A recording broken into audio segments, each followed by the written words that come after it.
Welcome back to the Titanium Hanger. This is Mike, and I'm coming at you with the weekly news and review for December 12th, 2021, 2021, 12/12/21. There has been a crazy amount of things going on this past week. There's updates to Masterpiece projects, Legends projects, Mainline stuff going on with the Transformers. Seems like the buzz this week was about HasLab and how we had a failed project, how we had two projects that surpassed expectations almost. If you want to get on the Spangler pack, you need to get in on it by tonight at 11 p.m. Central, so don't waste your time. $400 or bust. And with the failed Rancor, there's lots of stories going on with Star Wars. Is there more to that Rancor story than we know based on the most recent trailer? We'll talk about all this coming up.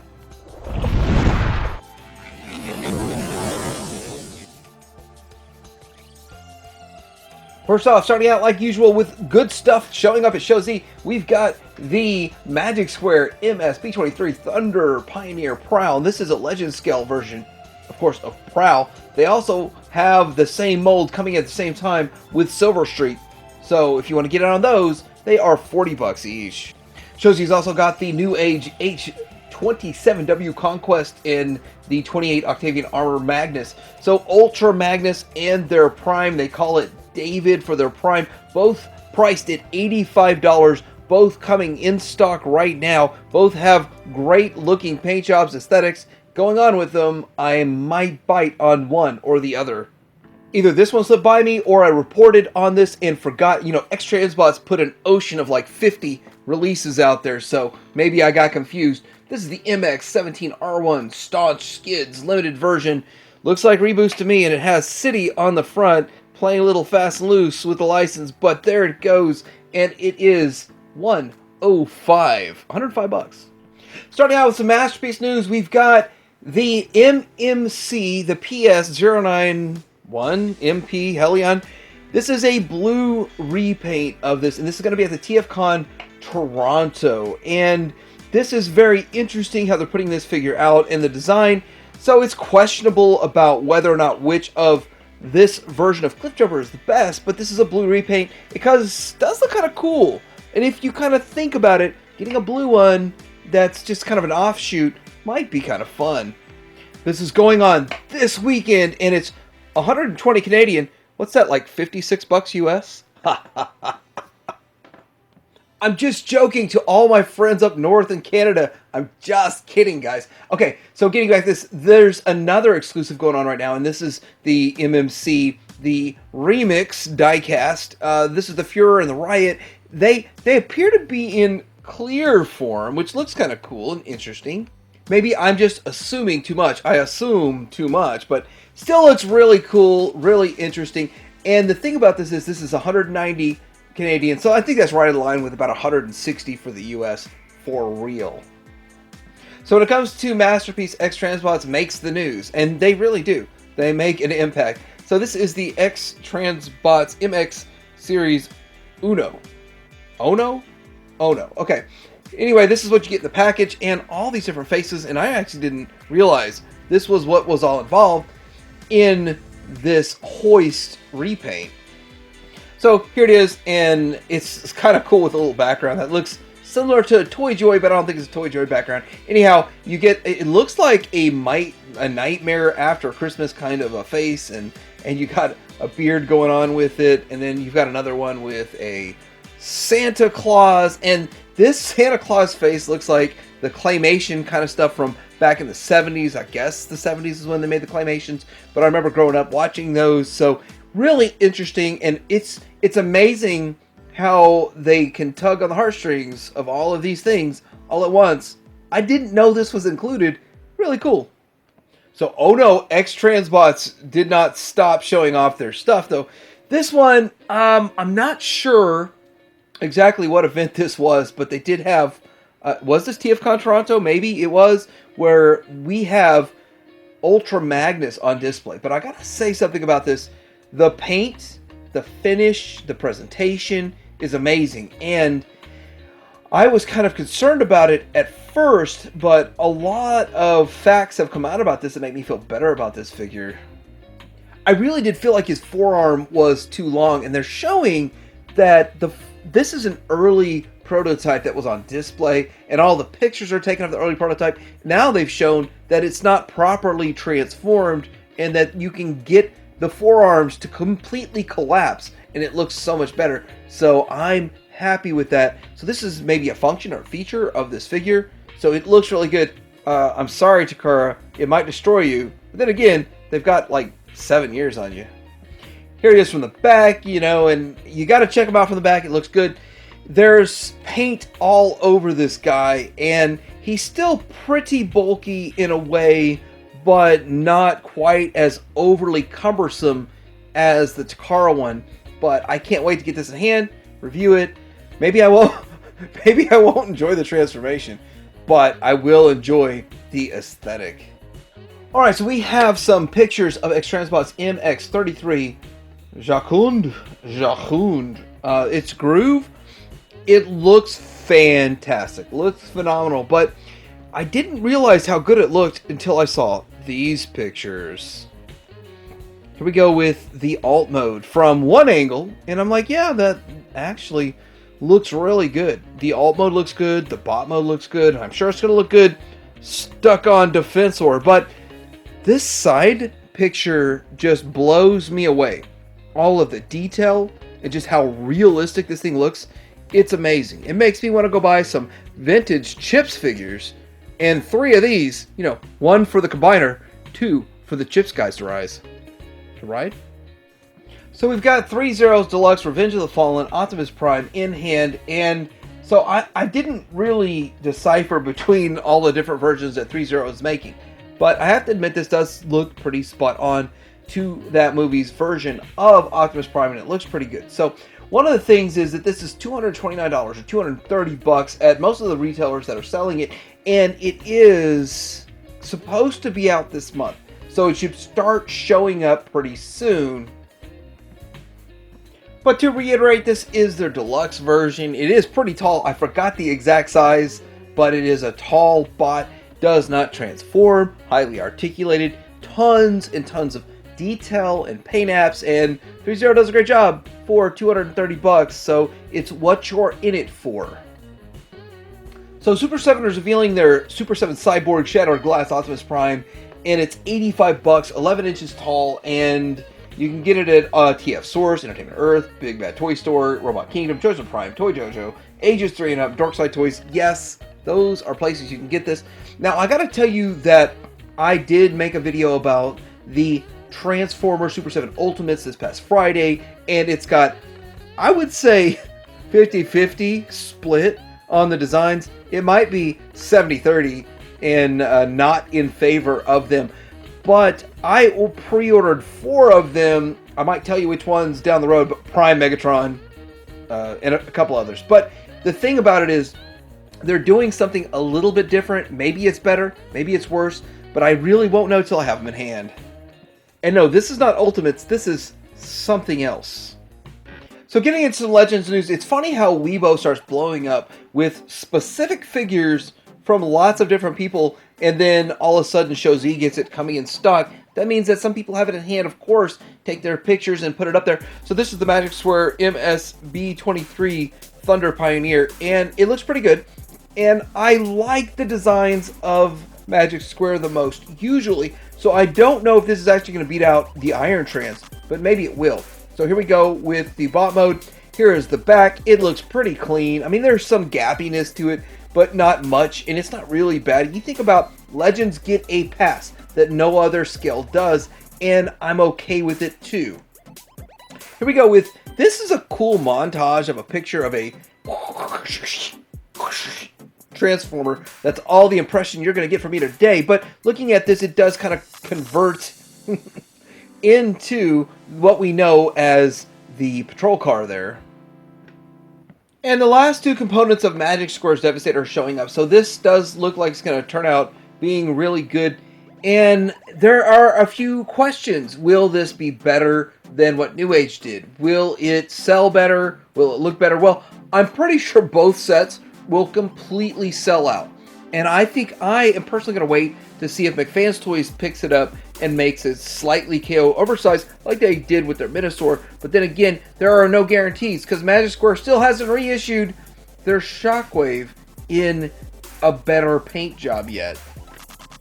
One more Magic Square comparison that really kind of is a good, bad, plus, minus, I don't know. But if you already have what I think was a $60 version of Optimus Prime for Magic Square, now the $100 version, that's the 2.0, is compared to it, and is it better? So I'm not going to give you my opinion at all.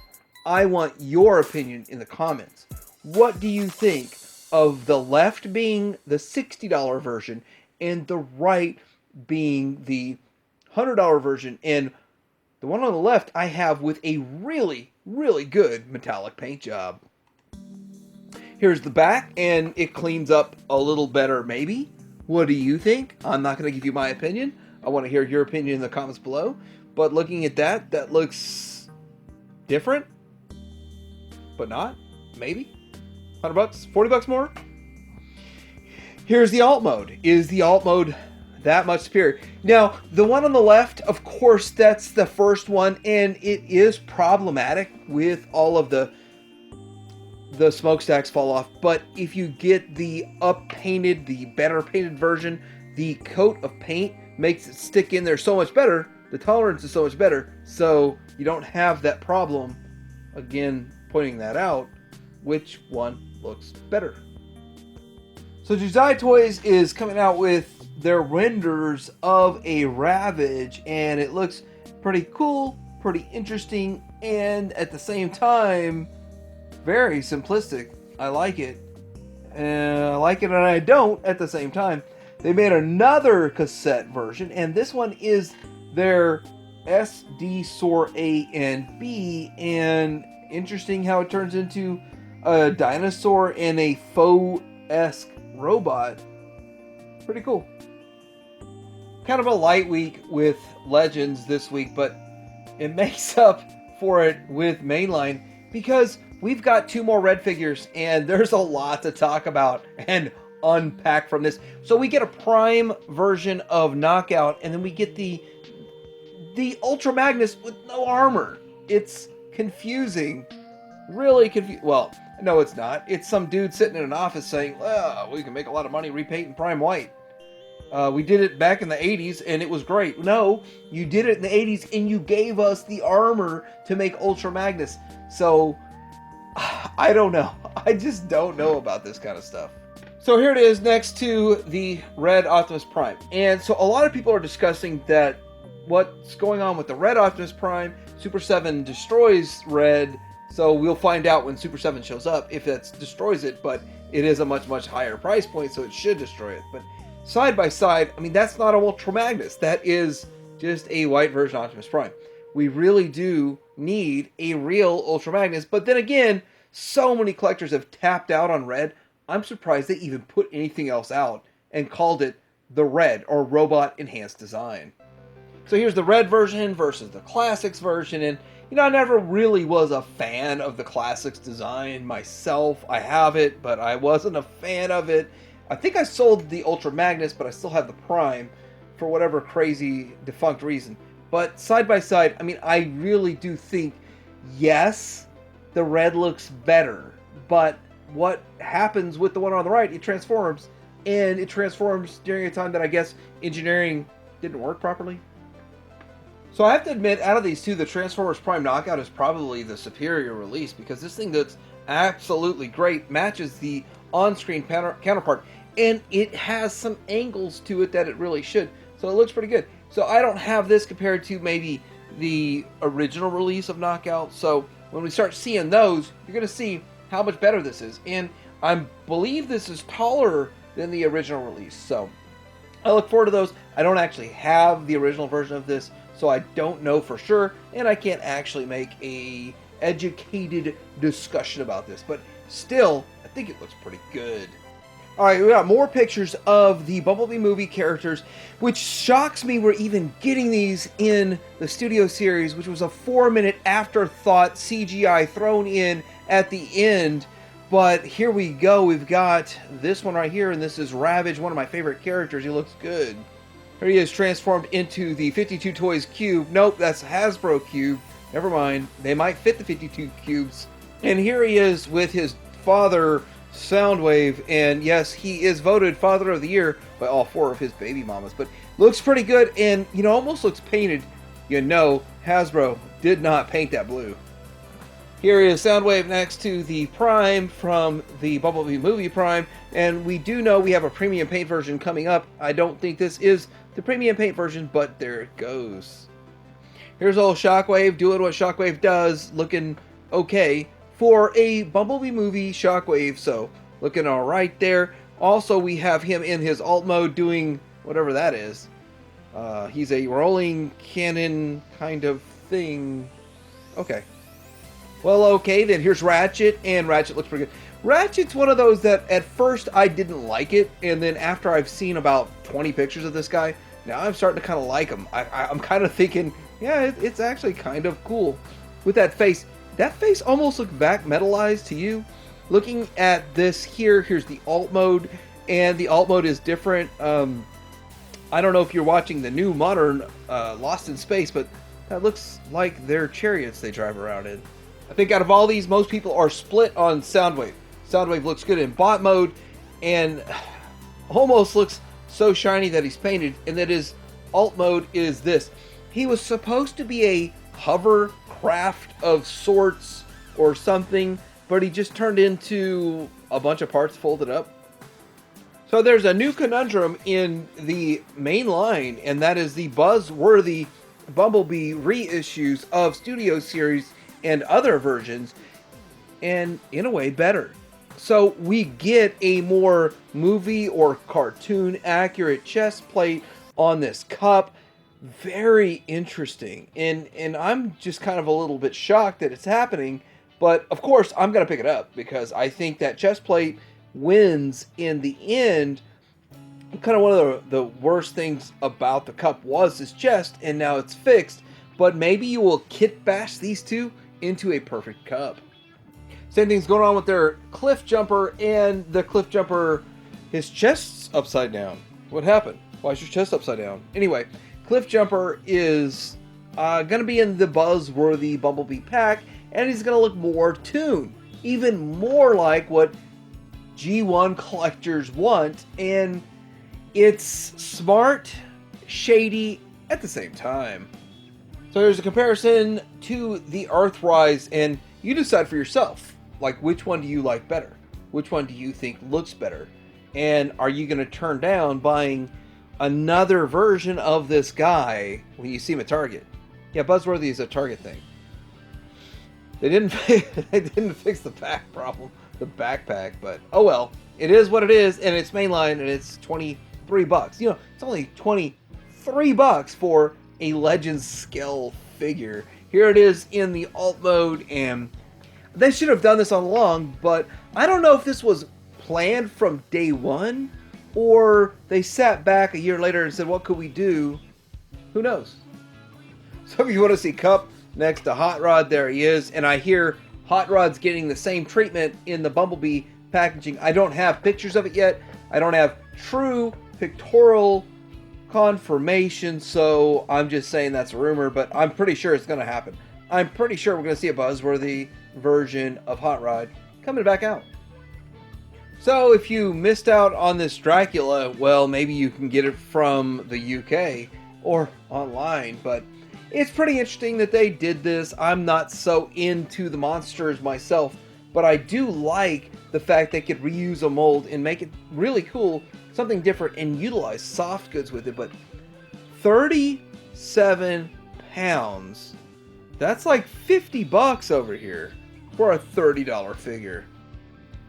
This week we got more pictures of the Black Zarak, and it's a repaint of Skapanak, and it looks good. Now I have one on pre-order, and I kind of wish I would pre-order two to open one. This is I think a made-up base mode, but then again I might be wrong. It might be an actual accurate base mode. Here we go with it in what I believe to be the official base mode, and I think it looks great. It looks outstanding. I like this. I like the color scheme. I like the way it looks. And, of course, nothing's going to beat the original, but Black Zarak is a legend in his own era. Here he goes with this version of whatever. Still looks pretty good. But everybody really wants to see what's he looking bot mode, and there is bot mode. So it's coming soon. Well, it's supposed to be out now. So everywhere you pre-ordered it will be sending you your payment information soon. You gotta pay for this thing by the end of the year, hopefully. This week you got more pictures of Pterosaur for Beast Wars. I'm not a huge Beast Wars fan, but I absolutely love the way this figure looks. And I can't believe it's a repaint or remold of Airazor. It just looks so good. And if you think corporate mindset, yeah, it's a repaint, it's not going to sell well, put it as an exclusive. No, he's his own character, and he's not small in the universe. And he's going to be ultra hard to get. I only pre-ordered one. I should have pre-ordered two, so I could open one and keep one sealed. It's got to be a tough decision when that thing comes in. So there's a company called Skybound that's negotiating with Hasbro for Transformer comic license. And the thing about this is that IDW seem to have lost it. And what I'm hearing from the underground, which is super duper 100% rumor, is that whoever takes it over is going to be making G1-esque comics. So I don't know if that's really going to happen or not, but I mean, I get a little excited about that. But on the other hand, I think that G1 is getting overplayed right now. That's a hand Hasbro is overplaying. But with that hand, yeah, it might spill in the comics. They may force the hand to make them G1. But this is 100% rumor. It may be all false. So we've got Wave 5 Deluxe found at retail. And of course, I'm not doing road trips, so I can't talk about more than just what's going on locally for me within like 5 miles. So I have not seen these on the shelf at all, and I've actually done the way overpriced $25 pre-orders just so I could get one of each of them, because I don't know if I'll ever see them in the store. But maybe one day I can muster up the expensive gas price and drive all over the, couple of states I like to do. Anyhow, it's exciting to see this stuff show up, even with what's going on in the current climate. But what else is going to come out before Christmas? Is this the last wave before Christmas? And I won't see it till, well, maybe I'll get lucky and see it in January and February on clearance.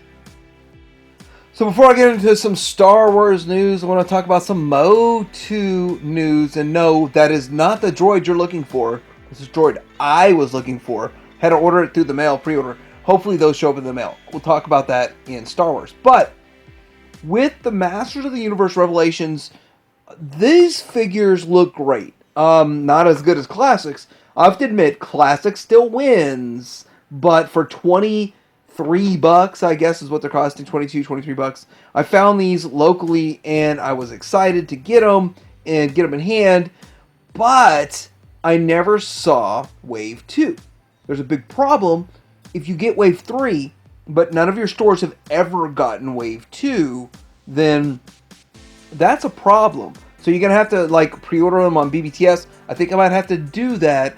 Just order them on BBTS because of the fact that I never saw them locally. That's the changing climate, changing landscape. It's the world we live in 2021, and it's going to be even worse in 2022. But I do want to point out that I left Tila's roommate behind. So what exactly is the significance of the fact that we didn't see Wave 2? And what's the significance that we might see the end of Masters of the Universe at retail in 2022? That is a prediction from Spectre Creative. We're going to see if he's correct or not in 2022. That might be fun, and it might be sad, and it might actually be painful on your wallet. So I'm going to pick up the figures that I want, and maybe even one of the figures I don't want, because down the road they might be impossible to find. Okay, getting into some Star Wars news, not so much side news today, but there was so much going on with HasLab. So The Rancor did not fund, but it really got close. Less than 500, like 467 away from funding, and Hasbro said, collectors don't want this. Screw you. And then those people, including myself, which I wasn't really in on the Rancor, but once it didn't fund, I knew that, the Sky Striker probably would, and I already had placed an order for a Sky Striker, got me a Sky Striker. But it's interesting about the timing because the new trailer depicts something interesting. I just said interesting 4 times. So here we go with the Book of Boba Fett trailer showing Boba Fett and Chan. Did I say it? Shinich Chan?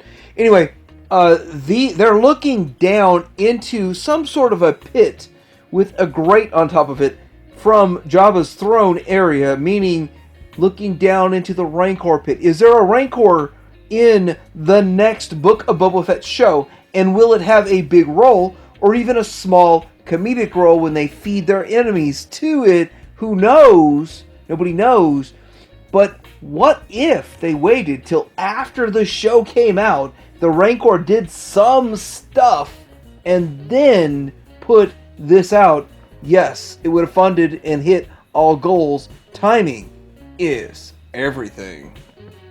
So we've got the Star Wars Book of Boba Fett Black Series Throne Room Boba Fett, and this is interesting how it looks. It's coming out with some pictures here, and it's a deluxe version, so priced higher than the average one, and it doesn't look like it comes with anything else that the $20 ones, or now $23 ones, come with. But anyhow, it's Boba Fett, so they can command whatever price they want, and it's going to sell. Now, I look forward to getting it at retail. I will not be paying the online retailer upcharge for this guy. And if you didn't get the first 52 versions of the Black Series Mandalorian, or is this Vintage Collection? Is this Vintage Collection? Hold on. I just confirmed this is Vintage Collection. It's hard to keep track because there are 53 versions of the Mandalorian out there right now. This is Grogu and the Mando and the little one episode, the thing that happened in one episode, Alien. If you want to reenact the episode, you might need to get 70 of these to get 70 aliens to reenact it properly. But I think Grogu's days are numbered for selling well at retail, and so is Mando's. You know what sells well at retail? Original trilogy characters and Lobot. People have been wanting Lobot and Bib Fortuna, which, by the way, is one of the cheapest vintage figures to ever exist, and now on the Vintage Collection card back is probably more expensive than buying an actual vintage one. But it looks pretty good. It looks better than vintage, by the way. They did a good job. The team does a great job with Vintage Collection, and I'm on board with these. I cannot turn them down when I see them at retail, but I also cannot pre-order this stuff. So we got some weird stuff that's going to be for Target exclusive, and it's a Star Wars Visions SH Figuarts, which is like an overseas only exclusive for characters. I did not watch this. My family watched a couple episodes and said it's not good, and I trust them, but whatever. Carrie and Am, or AM, the opposite of FM. So looking at this, they actually do look cool. They look like a cartoony version of, on the right would be Luke, and on the left would be, I don't know, Leia, maybe, as a Darth Malgus? I don't know. But looking at them, I don't really know, because Visions was just a Star Wars story made up by a different alternate creator. Could have been anything. I did not watch this. If you did, you might be in on these figures. They're at a cheap price of $85 each. So let me know what you think about this week's weekly news and review. What else is going on out there that is really awesome? Because I really want to stay in the know on what's going on out there. Like and subscribe. And of course, Tiberium Hanger out.